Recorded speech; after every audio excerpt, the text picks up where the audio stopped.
All right, I want to welcome everybody to another episode of the Shadows Podcast. I am your host, Trip Bodenheimer, and this week on the Red and Black, I have with me Laurie-Ann Murabito, and I didn't say it right. Now I'm concerned that I didn't say it right. You said it fine. Just say Did Lori. I? Okay, all right. I'm all worried, but she is an award-winning speaker, best-selling Amazon author, business mentor, speaking strategist, and speakandstandout.com, Be in Demand podcast.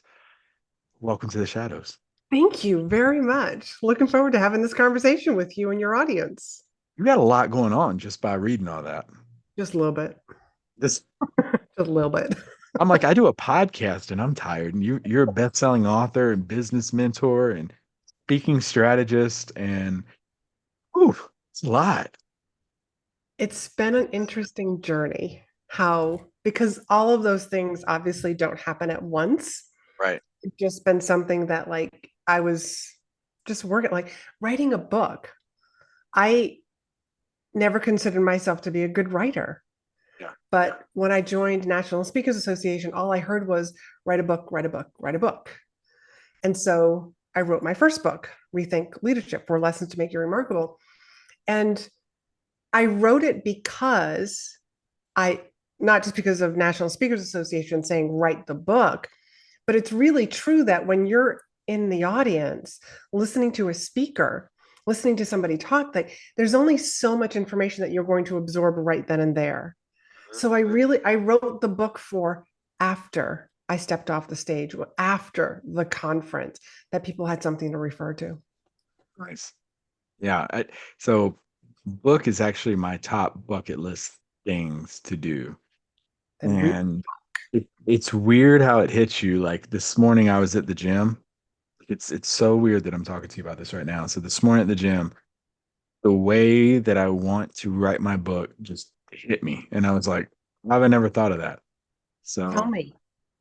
yeah. So I'm thinking of talking about like a moment, like something that happened in my life, like a defining moment, like losing my father, losing my sister, losing a child, something like that. And that would be the shadow chapter. So like shadows chapter one, the light would be the next chapter, which would be what I learned from it, how I got what I gained from it, how I'm better today because of it, and almost talk about like these kind of what the podcast is, talk about the adversities, but then how I bounce back and how I didn't let them define me and hold me down. I let them, be a springboard to grow. So thinking I of doing something like that. I just That's hit me interesting. this morning. Yeah. And it's so true. Um, Everything that you want is yeah. on the other side of what you don't want. Yeah. Like you have to go through the storm. You have to go through the shadow in order to Yeah. get to the other side, which is where all the blessings and the gifts are and the lessons that you learned from being in that dark space. All great achievements are Mhm. riddled in adversity. And I mean, it's got to have some. But yeah, I want to get into your story. But before we do so, I'm going to put you through the rapid fire questions. Oh dear. They become a staple. I know, the most stressful part of the podcast. What happens if I don't pass this section? Does the podcast come to a dramatic halt? Yeah, we won't go there yet. We'll see. We'll see how you do. That's actually a very good question. A very good question. We'll definitely have to take a look at that. First one for you. Other than yours, what is a book recommendation for our listeners? um, Patrick Lencioni, any of his books. Okay. Is there one particular one that stands out the most? Um, I'm looking over at my bookcase right now because I know I've got one of them over there. One of them is Death by Meetings. And part of the Okay. reason why I love Patrick's books is he's a great storyteller. So him and one other author actually are the reason why both of my books are actually written as parables. Mm, Patrick Lencioni writes his books as they are parables and they are stories, and he teaches the lessons and what he wants the audience to learn through the power of stories. And he's absolutely hilarious to actually see speak on a stage. yeah. So if you ever have an opportunity to go see him, definitely go see him. He's funny as shit. Okay. Next question. Next question for you. What is something that you feel like you spend too much money on, other than cars? We talked about cars before. Too much money on? Okay. Probably makeup, clothing, hair. Okay. And it's partially because like I'm on Zoom a lot. So I want to always make sure that, and somebody actually complimented me on my style once. He was I like, was I gonna said, say that looks nice. thank you. Thank you. Yeah. And it was such a wonderful compliment because no one's ever said to me, like, every time I see you on video, you're in a different outfit. I was like, wow, thank you. So I'm in the public eye. I'm on Zoom. I'm on, social media. So I think always putting my best foot forward makes me feel better. And also I show up with a different energy. So I don't have to worry about the hair thing. I don't have any makeup on, and I'm rocking a Bayside Tigers t-shirt. So complete opposite of what Showing you're up as yourself. That's what we need. authentic me. Yes. What is that one song on your playlist or that you listen to in your car that is a guilty pleasure of yours, but you turn the volume down if anybody else were to pull up next to you? Well, first off, I do always lower the volume when I'm at Yeah. like a light Why anyways. is that? Everybody else is listening to music To too. me, I think it's just being polite. Like why, and it probably comes from when I'm next to somebody with loud music. It's like, why do I have to like listen to your music while I'm sitting here at this light? I think I just do what I want other people to do. So leading by example. But what song? It's an out. I would say it's Andre Bocelli. So it's not a particular song. Andre Yeah. Bocelli and Sarah Brightman, like that form of opera. And it's like the only two versions of opera that I even listen to, like literally speaks to my soul. But are you singing it? Like, are you trying to hit those notes? No, Yeah. because it's in Italian. I don't Yeah. know Italian, but just the music and hearing their voices just speaks to my soul. Okay. What is a pet peeve that you have besides someone playing music really loud at the stoplight? Bad customer service. Oh, seriously. That Yeah, is. yeah, sorry, that's just the way it is. So It's like solve the problem, please. we were at Tropical Cafe or Tropical Smoothie or whatever it's called. We were at the one right down the road here the other day, and there was maybe like six people in that restaurant. The average age of the employees, probably manager included, is 18. And we ordered our smoothies, and we're sitting there waiting on the side for them. And I hear somebody in the back said, "Quit ordering food, damn it." And repeated it again. And everybody in the lobby is looking at each other. And this is our second time going to this place. Yes, Tropical Smoothieville, Alabama. Giving y'all a shout out. And proceeded to do it again. And the people in the lobby were like dumbfounded. I am huge on customer service, spending years in the restaurant business. And I ended up emailing their corporate and was like, hey, this is the second time we went. This is what happened the first time. This is what happened the second time. No response. I mean, I even told them, I was like, I don't want you there again. I don't want anything. We're moving. I don't care. But it's some sort of acknowledgement. And then when I got nothing back, I was like, yeah, it figures. Okay. Wow. At Yeah. least acknowledgement, like we got your email, We're embarrassed. Hey, thank you. We're gonna something. anyways. All right. Well, last one, and then we'll get into your story. Dinner for three with three historical figures who are no longer with us. Who do you break bread with? I have actually thought about this and I recently wrote this list. So one would be Steve Jobs, Okay. no longer with us, though. Okay, my first husband. And who else? And I think I'm going to add my current husband's dad Wow. because I never had the opportunity to meet him. And the way that my husband talks about him, I'm just like, what a freaking remarkable man. Yeah. For he accomplished so much for a man who only had an eighth grade education. Wow. Yeah. Wow. Okay. All And right. Well, and I'll just share like because probably people are wondering like why did I pick Steve Jobs? but I picked Steve Jobs because of his courage, his Mhm. like and his vision of here's what I want, here's how I want to change the world. I mean, he had a big goal, he had a big vision, and he just had the courage to keep going after it. Mhm. He was a And pioneer. yes, and so I admire that courage and would love to have asked him like questions about that. There's a book by Ed Catmull, Creativity Inc. Phenomenal book, founder of Pixar. But he talks about his interactions. He worked with Steve Jobs for, I think it was like 10 years or something like that. But he tells some stories in that book of Steve Jobs, the good, bad, and the ugly. Like Steve Jobs was a very difficult personality to get along with because he was very strong-willed and very goal-oriented. But the funniest story in there was Steve Jobs and I can't think of the other individual's name, but they were in a meeting or something, and these two were just butting heads. And the funny part about it was the one guy came up to Ed and was like, "Man, that Steve Jobs guy is so arrogant, such a narcissist." He's like, doesn't listen to anybody else. And then the funny thing was, about 5 minutes later, him and Steve Jobs passed each other, and then Steve Jobs looked and made sure he was out of the room and was like, "Bill over there, so arrogant, so narcissistic, doesn't listen to anybody else." And he was like, it was so funny because they both complained about the exact same thing to me about the other one. That's Uh, so interesting. yeah, but that's a very good read as well. Creativity. So, you have survived. So we will keep recording this episode. So we were about to have like a 12-minute episode, but you've done good. So we'll keep it going.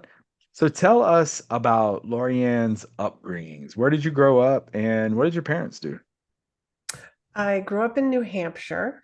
My parents, my dad, engineer, worked for Raytheon.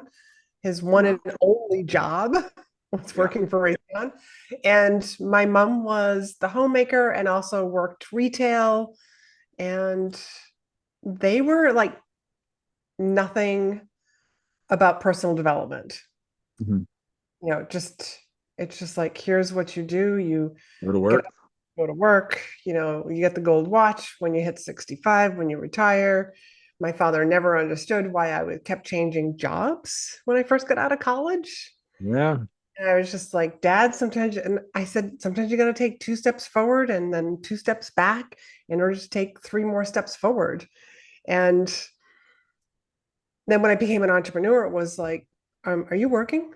It's like, I'm working every day. They Like, look at it like she doesn't have her life together. yeah, she doesn't. So that took a long time for my parents to understand that I was actually making a living, not working for somebody else. Yeah. So they had nothing to do with the personal development world. Yeah. But this is how I came into the personal development world. I was at a job working in healthcare in a hospital doing testing. I did echocardiograms for anybody who knows what that is. It's a heart ultrasound. Mhm. And I was definitely had said something to a male patient. And he said to me, because I was writing up my report in the room while he was probably just putting his shirt on. And he said to me, you probably would like the book, The Magic of Thinking Big. And as a 22-year-old good student, I grabbed a piece of scrap paper and I wrote it down. And I told him that I would either get it that night or the next night because the hospital was located down the street from a Barnes and Noble. Hmm. That book changed my life. Really? Yes, and I still have that original copy sitting And on the my title of it is what now? The Magic of Thinking Big. Okay. We'll And throw that on the reading list as well. it had things in it. I mean, we're talking like this book is probably at least 40 years old now. Mhm. And but things like dress for the role that you want, not the role that you're currently in. Hence what And you do now. and that's exactly what I do now. Yes. Yeah. But was what I even did in healthcare when I started dressing up a little bit more. I noticed that doctors would approach me differently, would talk to me differently. Um, and I just kind of like incorporated a lot of this because I was like, oh my God, I never knew any of this stuff. I never knew anything about the personal development world. Mhm. And that was, like I said, that was the first book of many that, and the beginning of my journey. Speaking of that, like let's skip way ahead, and then we'll come back. That personal, like professional development. I know in the military we're big on that. We're really big on that. But I see it a lot on LinkedIn. Like it's a really, really popular thing on LinkedIn. You can look at people's jobs and you've seen they've been entrepreneurs and they've been trying this, that, and the other. And even when my parents were out working when I was younger, I remember, like you said, it, you get a job, you stick with the job, you stay at that job for 35, 40, 50 years, you get the watch, they throw you a little party one night, you leave, and you're good. And you go home and you retire. But when do you think there was such a paradigm shift in society as a whole to where entrepreneurship and personal and professional development became such a popular thing to do? I would think that when the internet became much bigger and the Open more ability, doors. yeah, just um, things were more at your fingertips Yeah, versus like this, classified. yeah, versus like this book, The Magic of Thinking Big, had been out for years, Yeah, but I had to hear about it through somebody else who, yeah, whatever it is that I said to him, I'm so glad whatever I said to him, it compelled him to suggest the book, yeah. which put me on a very different path, from then on. Otherwise, I probably would have stayed in the hospital. What were your aspirations as a kid? Um, there was some sort of entrepreneurship in me because I Yeah, would come up with these like great ideas, but I just, because my parents weren't into that, like they just like, oh, okay, that's a nice idea. Like it sort of ended there yeah. because there was nothing Good else. job, sweetie. Yeah, Yeah, yeah, good yeah. job. Um, Another thing, when I was getting ready to go to college, and like you're a high school student and you're trying to pick a major, and my father's a brilliant man, like perfect SAT scores, pretty tough to compete with. And I would come home from like school and be like, Dad, I think I want to be an engineer. And he would look at me and say, Laurie-Ann, engineers are good at math. You're not good at math. Go find something else. Like, oh, okay. So come back the next day. Dad, I think I want to be a lawyer. Lawyers have to read a lot. You don't like to read. Find something else. But this is like, I was like, oh, okay. Dad must know something that I don't know. Yeah. But, like in hindsight, it's like, wow, instead of encouraging me, it was just, that's not going to work for you. So Yeah. I had a lot of those habits to also overcome during my entrepreneurial journey too. Dr. James Onati, who was one of the previous guests that I had on here, he mentioned, if a parent doesn't believe in a kid's dream, how are they supposed to? Yeah. And I'm sure Tim tailored that and butchered it up, but I mean, it's true. It's like if, there's been times I love my mom to death, but there's been times I've gone to her and I'm like, oh, I want to do such and such. And she's like, bless your heart. You'd be the best at that if you ever tried it, but you're not very good at school. I mean, I kind of got the same thing. So, Yeah. uh, Family but can yeah, be harsh. yeah, yeah. And I think that's really important. Like for, and I said, this is not bashing any parents who've ever, been like, hey, we got to squash that dream. But I will say too, my mom also knew I was not going to ever play collegiate basketball, but she kept sending me the basketball camp and kept, motivating me with things like that. But, um, yeah, it's crazy to hear that. And you, did I read this correct? Do my research here on this podcast. Mhm. I Did I could. read this correct? Yeah. You were in Japan at 13 years old? Oh, yes. Yes. Yeah, My let's talk about it. All girls school? yes. Oh, that was traumatizing. Going from a co-ed public school to a Catholic all-girls school. So my father, I'm 13 years old. My father comes home from work one day, sits at the head of the table. We're having dinner, and he says, "Who would like to move to Japan for 2 years?"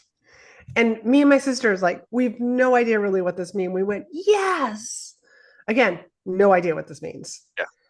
6 months later, my father got picked, and he didn't even think he was going to get picked. But Wow. he knew that it would be a really good idea and a really good experience for his family and for his daughters and himself to move overseas. So working for Raytheon, he was just to go over there and be with the Japanese government to help them when they had problems. It was Yeah. quicker to walk down the hall than to call the United States and say, hey, can you send somebody? And that takes like 2 to 3 weeks to get somebody out there. So here's that little insight to my dad, the engineer. So we were like, Dad, what's it like? We're going to be on a plane for 13 hours. Like Yeah. from It's we no like flew to, joke. yeah, it's no joke. We flew to San Francisco, spent a couple of days there, and then it's a 13-hour flight over to Tokyo. We've never been on airplanes before. So we're like, Dad, what's it like to be on an airplane? This is just an insight into what my dad's very black and white, very dry humor is. He said, see that couch? Go sit there for 13 hours. It's true. It is true. But like as little kids, we were like, oh, okay, I guess we should go sit on the couch and see what this is going to be Yeah, like. but sit on the couch with two strangers in between you. Sit on the love sofa with two people. Yes. So we moved to Japan and we were Oh, there for 2 years. And what a absolutely fabulous experience to have at the age of 13 to to live overseas when it wasn't the thing. Like right now, it's like lots of people live overseas, but it wasn't a thing, especially for non-military, because we weren't a so military what time frame was this? in the 80s, 81 to 83. Okay. So yeah, I mean, Now even you're like doing the tourists. math on how old I am. No, I'm not. So, but if it makes you feel better, I was born in 82. Oh, you're such a baby. I will take that. I haven't heard that in a while, so I'll take that. Um, so looking back, like hindsight, I remember going to New York as a traveling to New York and to Canada in high school. I wish I had the worldview Mm, then that I have now. And my daughter, we when we lived in Germany, she was 6 all the way up until age 11 that we were there. And she remembers so much of it, but then there's the other things where she's like, I don't remember this one out. Gosh, I wish I could go back to that spot and do that all over again. Uh, in hindsight, like, what do you wish you would have taken away from that Japan experience I more than you got from it? I think I did embrace the experience, back then, and us even living overseas, was no big deal for us to just be like, hey, like on a Saturday, bye mom, bye dad, Yeah, I'm gonna go here. And I would like just walk down to the train station, hop on a train, and like go wherever I wanted. It was like no big deal. yeah, It was very safe to be there, even at that time. Um, I think if I could go back and redo something, it would be to probably to learn the language more. mm, I really did enjoy the language. And my father, only later on, he told me this after when I was in out of college, that he was surprised that I didn't continue pursuing the language. And I wish that I had, yeah, because there's so many doors that really could have opened up for me knowing Japanese fluently, having lived there. I mean, I probably would be in a different career for all that I know. So I think it really would have been really learning the language a little bit better. The neighborhood we lived in, and Japanese people in general, because they study English, they just want to use their English skills. So mhm, even like when you're running into somebody and you're trying to, in your broken Japanese, ask them a question, they are so willing to use their English and just share the answer instead of. So when you have to overcome that, you know, yeah. but so my Japanese is a little limited, but I still remember a lot. I'm the same way. I was in Germany for 6 years, and Bodenheimer is about as good as I can get. So, That's it. Guten Morgen, or Sprechen Sie English. That's usually like the extent of what I've got. So I understand that 100%. Well, you get back from Japan and help us kind of fill in the gaps between graduating high school, getting out working. You mentioned you worked in healthcare. But what were some of the twists and turns you had before becoming an award-winning speaker and best-selling author? So in high school, my class decided that they weren't going to take the valedictorian was going to be the speaker. They were taking interviews. Now, as a Oh, shy girl, yeah, as a shy, I was just like, oh, 'cause you're introverted, right? yeah, I am introverted, I but found that hard to believe. well, you can teach your nervous system new tricks. Okay. I'm definitely a little more introverted than I am extroverted, but there are moments where, like in my life, where as an aerobic instructor, like I get my energy from other people. So I'm definitely more the extrovert there. So I think it can be depend on the scenario and the Picturing environment. an introverted aerobics instructor. Yeah, right. So I so one of the things about me for everybody who's listening is that I have this tendency not to think too far beyond like the next step. So I have no idea like, well, I don't think, well, what if they pick me to be the speaker? They're just taking interviews and I'm like, oh, won't hurt for me to go and tell them what I'll talk about, see what they say. And I think I wanted to speak at my high school graduation to justify my existence in high school. Mm. I was very quiet. I was, like a wallflower. I didn't do any sports, being gone for 2 years out of the country, and then you come back. It's like no team was going to pick me to be on the athletic team because they're just like, they're only going to get like 2 years out of me. And so I was just like, oh, yeah. So somebody had shared that with me. And I was like, oh, that kind of makes sense. So now I want to justify my existence. And they pick me because they liked what I had to say. And what I said was, we're all at a crossroads. We have decisions to make that are going to impact the rest of our lives. And some of us are going to go right, some of us are going to go left, some of us are going to go straight, and some of us are getting on the highway. Yeah. and Wow. they As a high schooler? and yeah, I know, I don't even know where that came from. Again, Wow. like my mom and dad, this isn't something that they said. So I get picked and I'm like, all right, I guess now I have to write a speech. So I write the speech. I have to submit the speech. They give it back to me. They say it's okay. And this is how the speech goes. I get up there to speak and I stumble, stumble, stumble, like really bad stumbles. Yeah. I like stepped back, put my hands on my hips, looked at the audience, said, this sounded so good in front of the mirror. Everybody laughed. Yeah. I picked it up and the rest of it was flawless. Wow. Yeah. So, Crowd engagement is so important for things like that. yes. And I made It's them laugh, yeah. which then got me over that. Like all of a sudden, like mind shift changed, and the rest of the speech was flawless. Yeah. Yeah, public speaking is something that's really hard for people to get good at. And I remember I heard Jerry Seinfeld say more people would rather be in the casket than read the eulogy. And so as an instructor, I started teaching virtual when the pandemic happened, and I had 24 students in my first class, and they were all muted. And I would say something, and they would be like, but I couldn't hear anything. And I was like, wow, I'm getting nothing from them. That's when it really hit me how much we rely on audience engagement and Yeah. audience interaction and just noises in general. But I'm glad you said that because, uh, and we can talk about public speaking here for a little bit because I got picked up as an instructor and I had a crippling fear of public speaking. And I almost turned down the job because I couldn't speak in front of people. And Now, it's the can I just thought, interrupt you for a second? Why is it you felt you couldn't speak in front of people? because every time I would, my heart would start racing and I would get really bad anxiety. And then, so I had to go in front of a crowd to read. And it was a small crowd looking back. It was like a group of like 40. and I had to get up in front of them and I had to read Creed to somebody.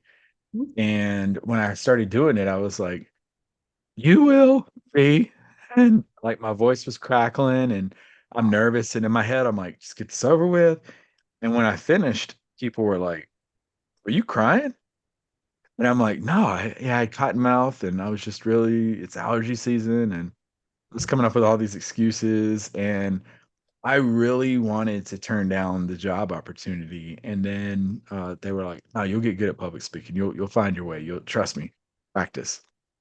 And then when I started teaching, and I realized like, oh, I can have fun, and my students will laugh, and they'll be engaged, and it slowly started to dwindle to where now, Lord, I can't. I mean, I still get nervous at times talking, but I can go up in front of a group of 1,000 people right now, and it would not bother me in the slightest. And it's crazy to think that at one point in time, I labeled myself as like this awful public speaker, but now I don't feel like I'm too bad at it now. Not to sound cocky and say I'm cat's meow, but um, I definitely think it's something that I've improved on. So, like, what tips would you give to people out there that are like, oh, the thought of me and people, all those eyes on me Just staring at me, do it.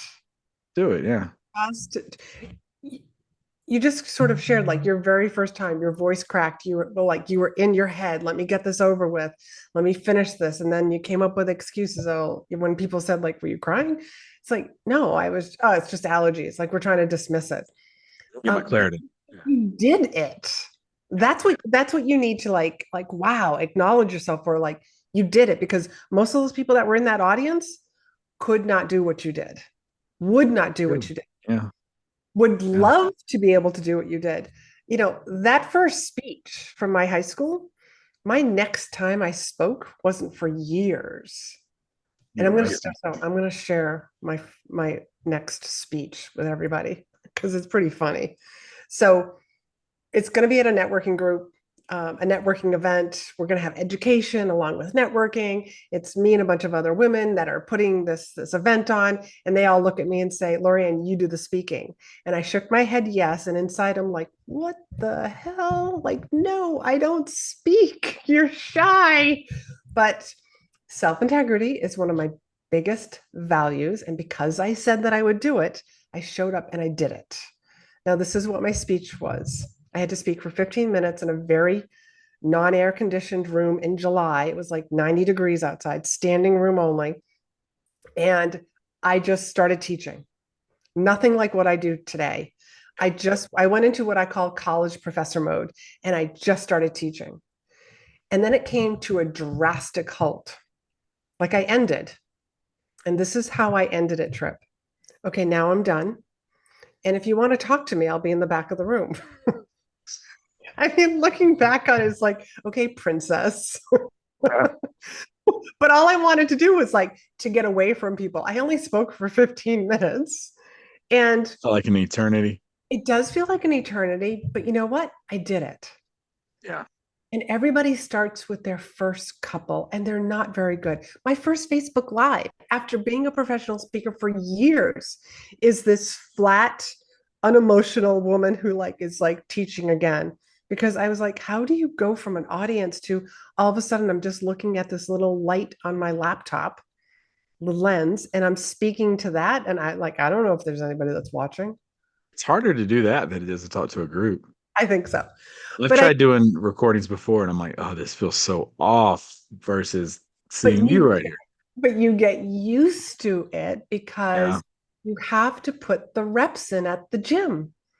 You can't true. expect to go in there and, like bicep curl with 50 pounds. I mean, maybe you can, but like for little old me, like I'm doing like 15, 20 is like, yeah, I had a great day, but I've put in the reps to get to those 20 pounds. So Yeah, it's the exact same thing. Like we're just teaching our nervous system new tricks. yeah, You got to take the first step. yeah. I've noticed something that's helped me is, especially if I'm teaching or talking in front of a group. I I had to introduce a conference last week. When I first started talking, I felt nervous. But once I paused and either referred to a slide or allowed someone else, like I think I introduced myself first, and Mhm. then I passed it over to the two that were helping me with it, and I allowed them to introduce themselves. By me giving myself that momentary break, I was able to have already gotten my rep in. Everyone heard my voice, kind of collect myself a little bit, and then it was all right. So here's kind of what we have planned for the day, and I was fine after that, but I had to get that initial rep in. So I usually tell like nervous instructors, like when you get started with something and you have like a video you want to play or you have something you want to show them real quick, it's a good way for you to introduce yourself to the crowd, go to the slide, and then be like, oh, okay, they've already heard me. We're good. They're gonna laugh at this video or whatever, and then we will or cry or whatever, and then we'll talk about it right after. But it gives you a little rep before you can kind of get going.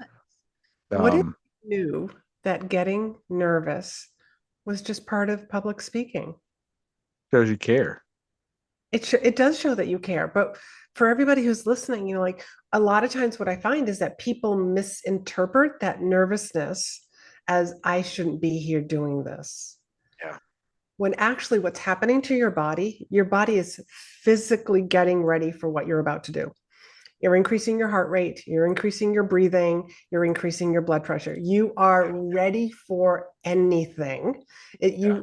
So you can go into that like fight or flight. So if the electricity goes down, you're not going to be like, well, okay, so let's see, the electricity's gone down. What should we do now? No, because you're like on that edge because increased blood pressure, increased heart, like you're going to respond quicker to that. Like, hey, everybody, don't worry, sit in your seats. The generator's going to kick in any minute now. There it is. Yeah. Like, you're just ready for whatever might happen. If somebody asks a question, suddenly, so nervousness is just, it's normal. Yeah. It is. And you'll start off initially nervous and talk fast.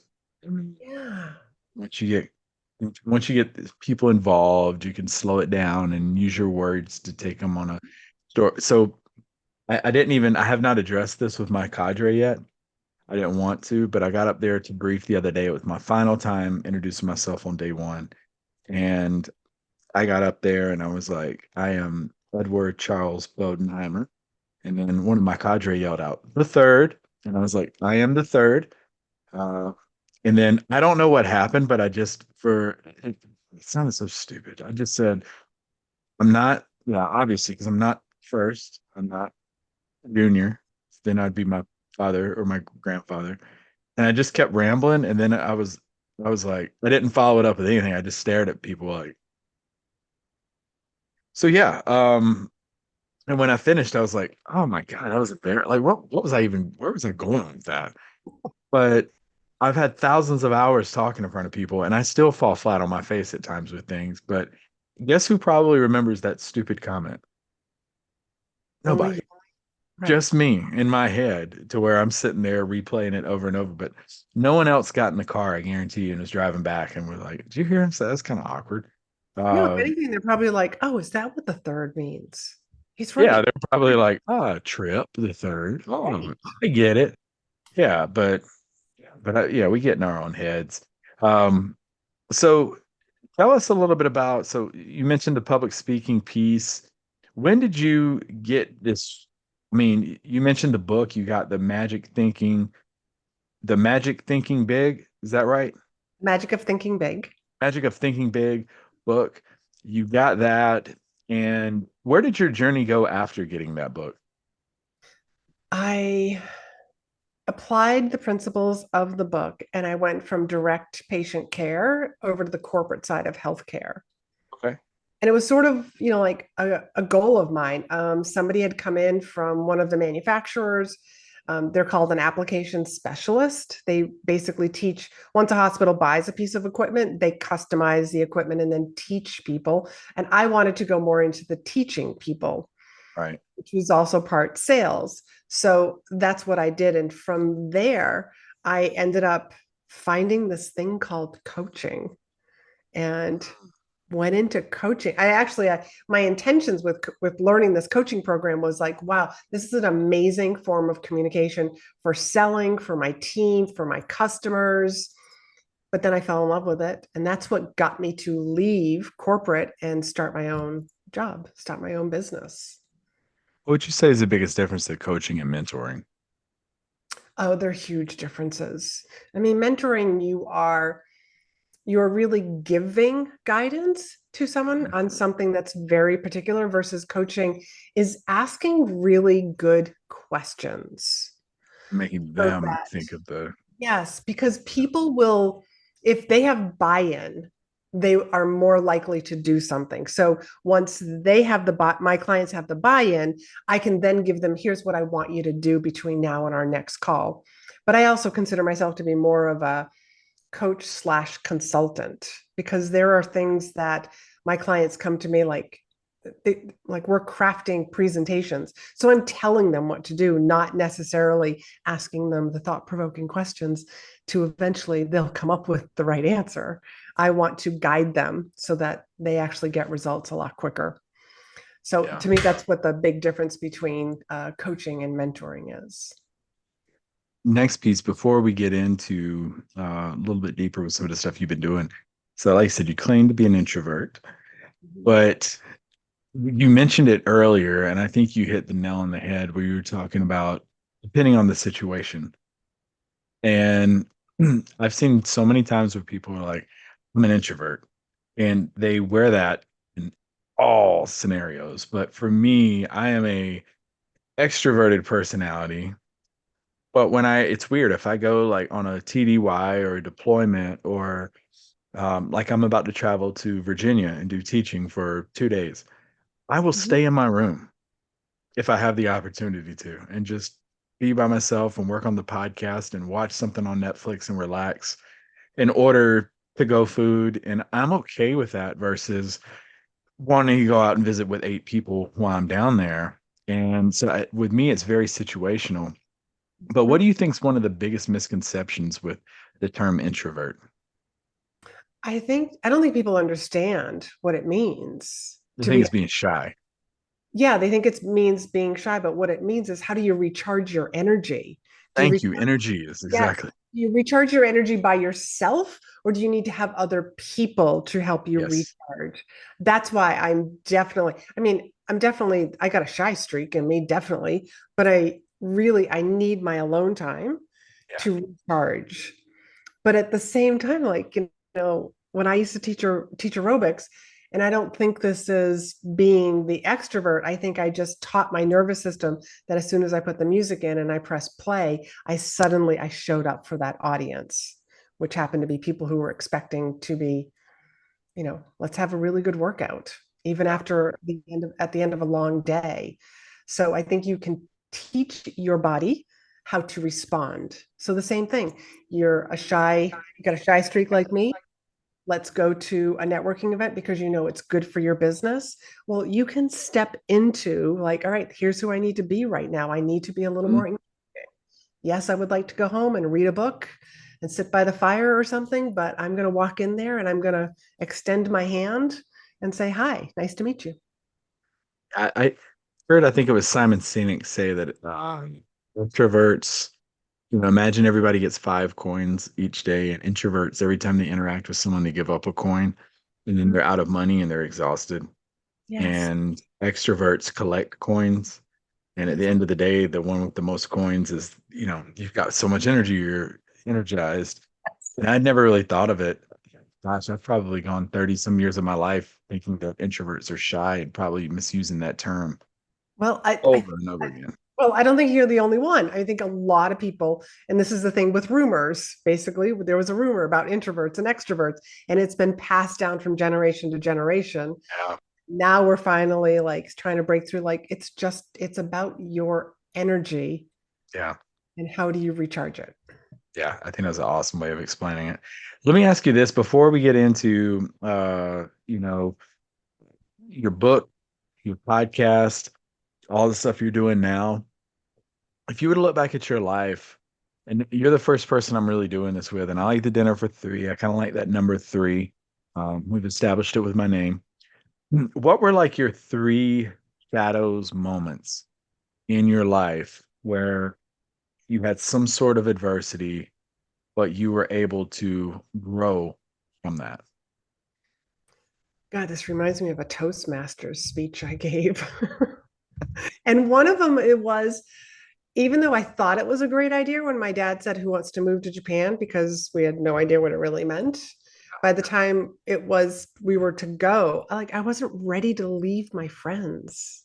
It's a big deal at 13. It was a huge deal. And I think from the time that my father asked the question to the time that we were leaving, like, I did so much social growing up. And then all of a sudden it was like, I really didn't want to leave the security that I had here. But it was one of the best things that ever happened to me. So that's definitely a shadow moment. Another shadow moment would be the passing of my first husband. And that, cancer is the equal opportunity, disease. But it was also one of I learned so much about myself Yeah. and about love and about being in a relationship. And I now have the mantra that if I can survive the passing of my husband's death, I can do anything, anything. And what would be a third? I maybe just giving that first speech, even as terrible as it was, like, hey, if you want to talk to me, I'll be in the back of the room. We're done. Yeah. We're done talking here. um, that was a turning point. Also, in hindsight, again, I showed up, I gave the speech, not thinking about what are they going to think of me? What if somebody asked me a question, that I can't answer? Are they going to judge me? What if I make a mistake with one of the facts that I'm going to share? Like, who cares? Like, I never thought about that stuff. I just showed up and I served.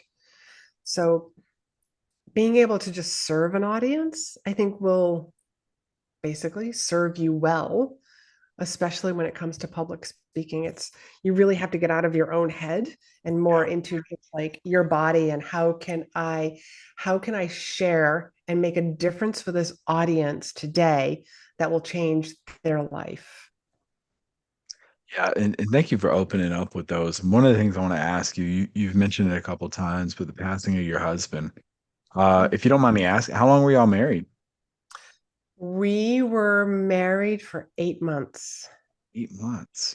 We were together for 2.5 years. Yeah. Yeah, he did have an illness. He then became, before we got married, I, having been in healthcare as long as I had, I was able to ask really good questions. And we were like, a lot of people think Boston is like the be all for healthcare, and it's got some amazing healthcare, but it's not everything. And I asked a different question. I said to the doctor that was caring for him at that point, I just said, if this was your brother, what would you do? And they instantly had an answer. I'd send him to see John Alden in California. And I was like, okay, that's all I need to know. I was like, hey, why don't we call them right now? And it was like 5 p.m. here on the East Coast. And they were like, well, it's 5 o'clock. And I'm like, yep. And that means it's 2 o'clock in California. Let's give them a call. Yeah. And so we were out there, and Dr. Alden was known for taking patients who were between a rock and a hard place. Wow. Yeah. What was your husband's name? Bob, Robert. Bob. So how old was Bob? He was 52 when he passed. That's still so young.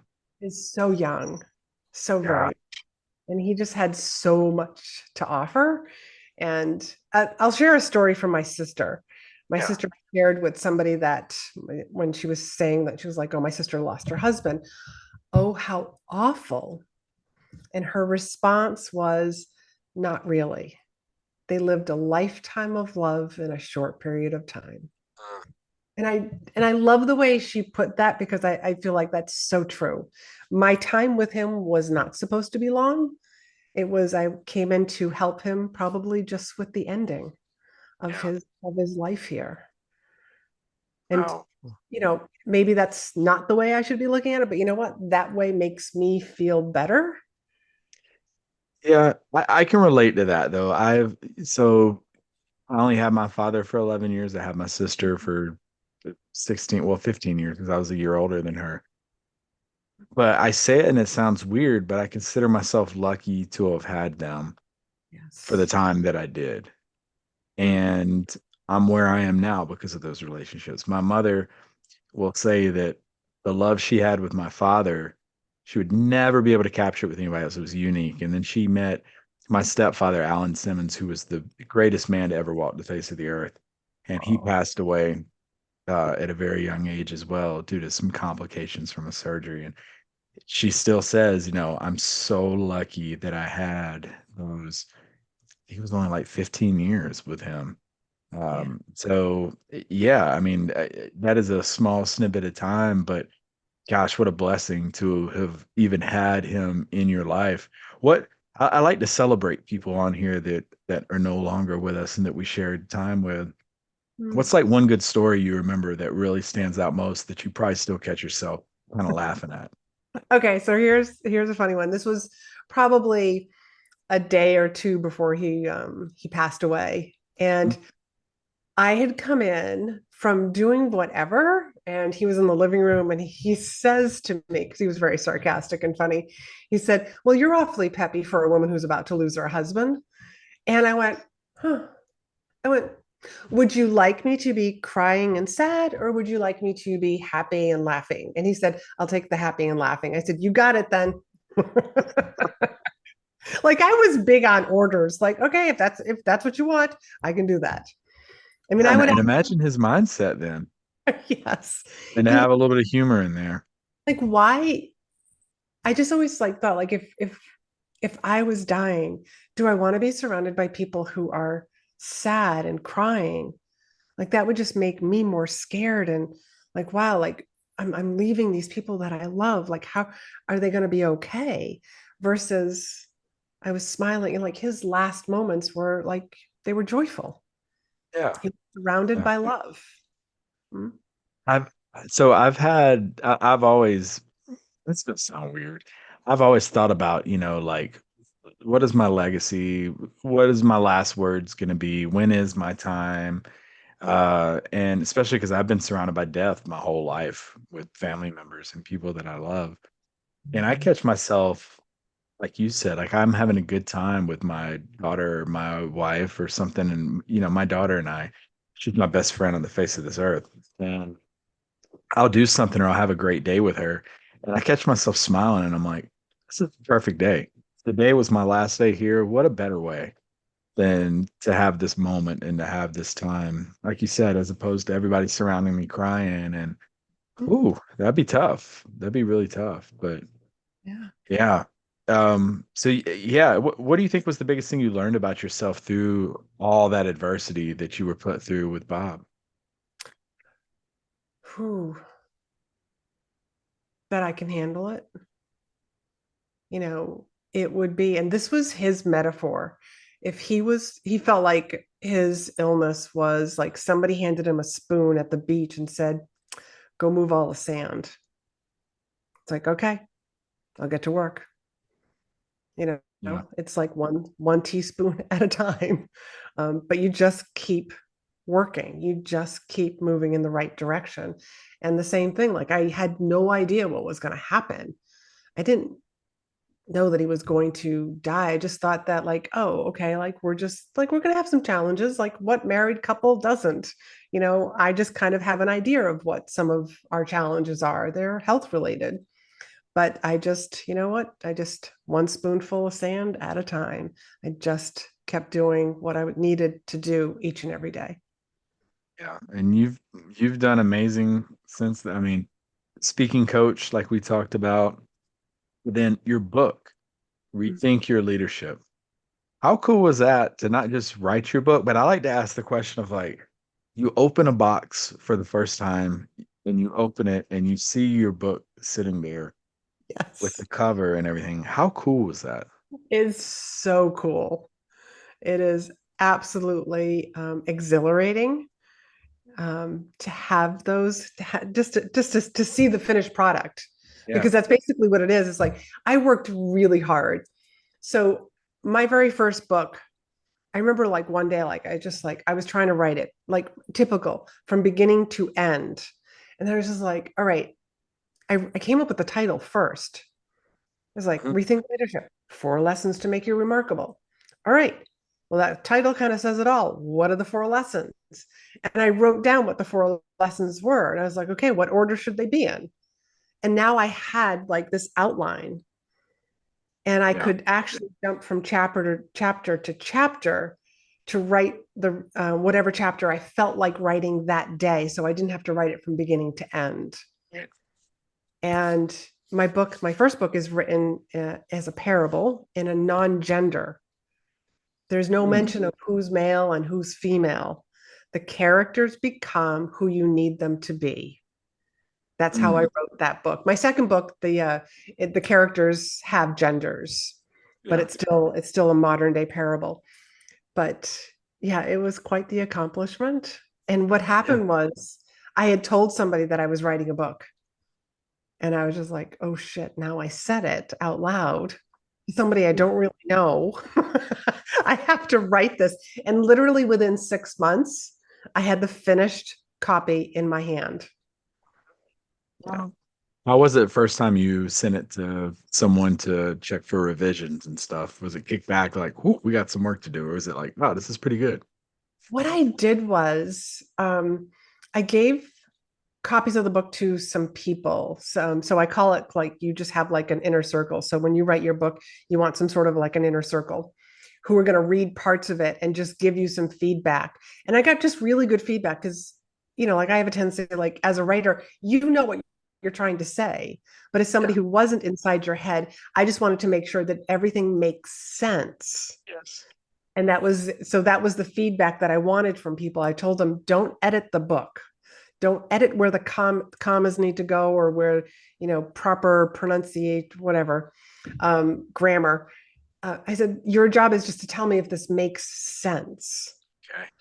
And so that was the feedback that I got from people because I sent it to a professional editor, which by the way, Trip, when you write your book, 2 editors, 2 different editors, because Mm, they are human beings and like one editor will miss stuff. good to know.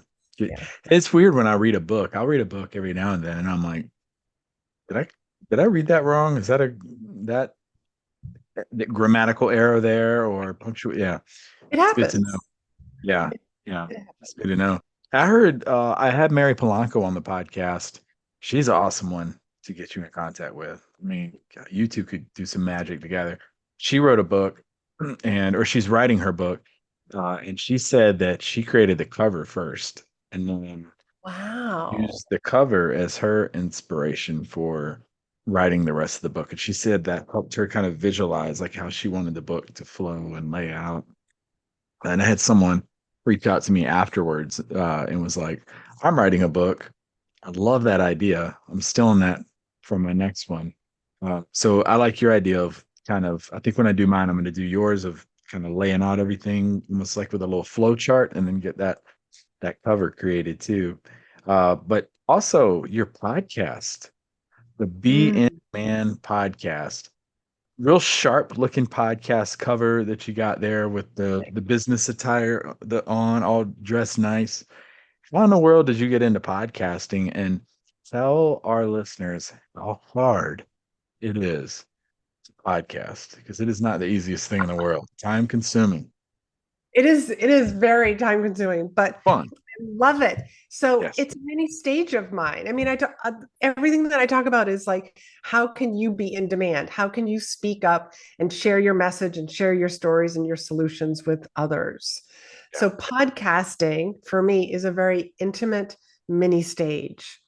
People have their earbuds in, when they're at the gym, or maybe I'm with them in the car, or when they're grocery shopping or picking up the kids, like, so it's an intimate relationship with my audience. Yeah. And again, I came up with the idea for anybody who's out there who's into human design, which I'm obsessed with human design, but I'm a manifesting generator. So manifesting generators have the tendency to like, they come up with this idea and then they run with it. Like all of a sudden, it's like, I want to do this. So literally from the day that I had the idea to my podcast being launched was about 6 to 8 weeks. Now, I wanted to start one 2 years beforehand, but I was with a coach who actually said to me, no, no, no, I think you should focus on social media content. Big mistake in listening to that piece of advice because social media is like once you scroll by it, it's like it's done, it's I've gone. heard the same thing. Yeah. Whereas podcasting, like all of my episodes, like I have no idea where somebody is going to enter into my world. They might start at episode 1, they might start at episode 200. I don't know. But that's like they just get to know me and will go to other podcast episodes to listen to. So my very first one, again, professional speaker. I've gotten really good at live streaming, being a guest on other people's podcasts. I go to record my very first podcast, and I'm like having a mini temper tantrum in my walk-in closet. Just, I'm just like, I can't do this. I Yeah. cannot talk to myself amongst my sweaters. Yeah. And I walked out and I just said, no, Laurie-Ann, your podcast recording muscle is very, very weak. Get back in there and do the reps. And I'm sure that if you were to listen to my very first episode compared to my most recent episode, you would even hear a difference. Oh yeah. That's with everybody. Yeah. Yes. Yeah. A lot of people like they want to be like the Joe Rogan. Well, go listen to his very first episode. It's nothing like what he's doing right now. It's even like if you watch Seinfeld, if you go on, I guarantee if you go on Netflix and you type in Seinfeld and you watch the first episode, theme song is trash. The opening's awkward. The flow to the show is off. But you jump to season 4, it's smooth, it transitions in, the episode's great, the writing's great, like they figured it out. And yeah, podcasting is no different. Right. And I'm still trying to find my rhythm. it's a great play. And you're going to, I'm sure. Yeah. I think you're doing pretty darn well right now. I'm trying to find it. You're I'm still going, but you're internal going perfectionist. it's going to keep evolving. Yeah. Like my podcast is all about like how do you become that person that somebody says like, hey, I need a web designer, so that people say like, oh, you need to contact. It's not, oh, let me share with you like several different, web designers. It's like they call you out by name. So that's why it's called Be in Demand. I want you to be out there sharing your message and your story so that when somebody needs you, whatever it is that your expertise is in, people will be able to refer you. People are going to be able to hire you on the spot because it's like, oh, I have this problem. I just didn't know it was a problem. Yeah, And that you was have going to this be my next question was how'd you get the name Be in Demand? and everything of mine is Be in Demand. Yeah. It's something about in demand. Like I have a speaking program. It's called In Demand Signature Speech. And then we have In Demand, the membership, and Be in Demand, the podcast. So it's just all part of my brand, actually. Okay. And I think you've got like what, 157 episodes at the time of recording, something like that. Ooh, that's right. Is that the right number? I really don't have that written down on my notes. Yeah, But no, yeah, I think I'm pretty sure that that's it. 157. okay. Yeah. And folks, I'm telling you, go check it out. Now I got to go back and listen to episode 1. I usually don't listen to people's episode 1 because I know my episode number 1 is my most downloaded well, it was my most downloaded episode because people want to start from the beginning. But I hate it, and I'm like, oh, that's why numbers dip off from 1 to 2. It's because of how, like, I don't know. It's just, I didn't find my groove until like episode maybe 20 or 30, and then it I was okay. I kind of got an idea of what I want to do. I knew what I wanted to speak on, but then the world shut down. So I actually wasn't talking a lot about speaking or even virtual speaking. I went more Yeah. into like this like business mindset. And so there are some interesting episodes that I mean they're still good. But they weren't always talking about speaking until I just was like, I just got to own this. Like speaking needs to be redefined. Yeah. It's not just a stage with a microphone. It's not just podcasting. It can be an Instagram story. You coming out and just like sharing. You doing your own Facebook Live. There's Talking to people out in public. it is doing a business presentation, doing a sales call, anywhere where you have to communicate with one or more human being. Yeah. Mhm. And tell us about speakandstandout.com. What about it? It's a great title, isn't it? It's a Yeah, it great is. title. I just kind of came up with So, it. so someone's driving down the road right now. They're driving down the road. They hear us talking about it. They have no idea what all the website contains. It's a very good looking website, by the way. You did a very good job putting that together. But Thank you. what all does it entail? What else? Well, it's really about sharing with you the different ways that speaking can help you excel in your career and also get known in your industry. Because you don't want to be that silent person. I mean, getting visible, you have to get visible in order for people to hire you, in order for people to know about you. So, how do you do that? I like to do speaking because I think it's one of the most efficient forms of marketing. I would rather speak to a group of 25, 50, 75, or more people at once in 60 minutes than try hoping that the right people see my social media post and like it and comment on it. Because I know that when I'm speaking to an audience and when you're speaking to an audience, you are speaking to a group of pre qualified leads. The reason Mm, they're pre qualified leads is because they raised their hand and said, yes, I'm interested in hearing more about what you're going to be speaking about. I'm interested in this topic. I've heard you speak before. They're just saying, or they're raising their hand. They're spending money on a membership or a ticket to that conference. They're pre qualified leads. They're already interested. I want to talk to those people. somebody pays to hear me speak will be the day. It So will be today. I'm It's right military. around I've been the doing it for corner. pro bono for my yeah. No, so Hey, it it's, all adds up. That's all yeah, experience. You're doing the reps. it's true. That's true. Speakandstandout.com. I guarantee you every single person listening to this podcast right now can get some huge value by going over to that website because public speaking, getting that confidence to speak, the tools and tips that she offers throughout the podcast. I mean, it's got something very well equipped to give tools to almost any and everybody out there. So it's not like, hey, this is a military only. Hey, this is only for entrepreneurs. I mean, yours can appeal to just about everybody. So, folks, definitely go check speakandstandout.com. Also, Amazon. She's a best-selling Amazon author. So go to Amazon. I've typed it in there. The book's in there. Go grab you a copy of Rethink Your Leadership. And your other book is titled what? Rethink leadership. 4 lessons to make you remarkable. Go check it out. Uh, what? Two last questions for you. First, what do you want your legacy to be at the end of the day?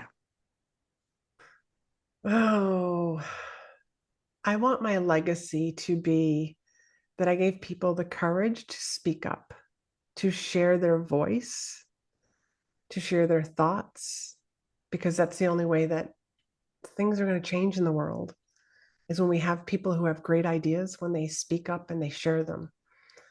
One, like to one person at a time or to one audience at a time, but just knowing that what you have to say is important.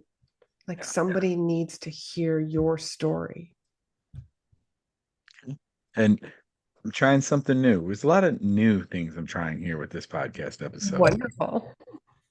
Self-reflection question for our audience. Hmm. Send them out on what you got. Oh, I have to give the self reflection. Yeah, yeah. Oh, um, wow. This is like dramatic pause. Do I edit out all the silence so it'll just sound like I It's just ask it and you answer it. okay, good, good. Um, because I want, wow, like one, I'm drawing a blank trip. But if people could self-reflect on one thing, who's that version of you that needs to come out? Mm, Who is that person? I like that. I'm writing that down as you said it. Yeah. It's almost like, who do you need to give life to? Yeah, that's good. That's deep. Because Folks, I also think that like we're all here to do something. yeah, 100%. Reason 100%. why I'm here. There's a reason why you're here. Every single one of us has a purpose, but if we follow, I'm going to air quote, like life's rules, and you're just like the obedient, good girl, good boy, get in line. We need people that are willing to step out of line Yeah. and help make changes. And like, here's what I see. Here's what how we can make the world a different place. And I also believe that I'm here to leave the world better than I found it. Well, the shadows and myself are far better than where I founded it since I've been in contact with you. Huge props to Steve Gamlin too for this connection. He Yes. is amazing. One of my favorite people to talk to. He's one of the people I got connected with on the podcast, and we still get together and talk here and there. I haven't talked to him in a couple of maybe 2 or 3 months now. I got to schedule something with him, but oh my gosh, I owe him a huge thank you for this. He's He a is great in fact, as soon as I'm done recording, I'm sending him a message. Me too. Uh, and I'm not even texting him. It's going to be one of the audio messages. So Very I'm nice. going over and beyond.